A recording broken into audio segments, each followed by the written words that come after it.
আপনাকে যদি 7 দিনের জন্য দেশের প্রধানমন্ত্রী বানানো হয় তাহলে আপনি দেশের জন্য কি করবেন?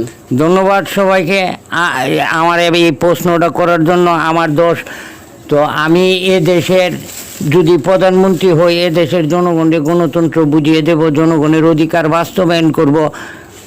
এখন যে বেলে চলতেছে এ বেলে না, তখন সবার সমান অধিকার থাকবো, সবাই সব কিছু বুক করতে পারবো, সবের সমান ভাগে দেশটা ভাগ করে দেব, সবাই যেন বলতে পারে দেশটা আমার।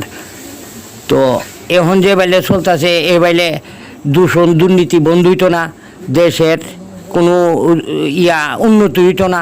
নারী দর্শনকারী যারা শিশু দর্শন করতেছে তারা যে কাজটি করতেছে এটির বিচার নাই, দেশের মধ্যে বিচার নাই। এই বিচার যথাযথভাবে হতে হবে, কারণ যদি একটা নারী দর্শনের উপরে মারা যায় তারে গুলি কইরা আইনতভাবে গুলি কইরা তার সাথে সাথে করসরে মৃত্যুদণ্ড করা দরকার।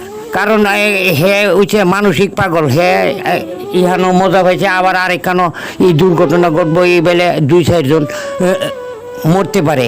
তো আমি মনে করি এই ধরনের ভাইরাস না রাখারই বালা। আচ্ছা, তো আপনাকে তাদেরকে অসংখ্য ধন্যবাদ।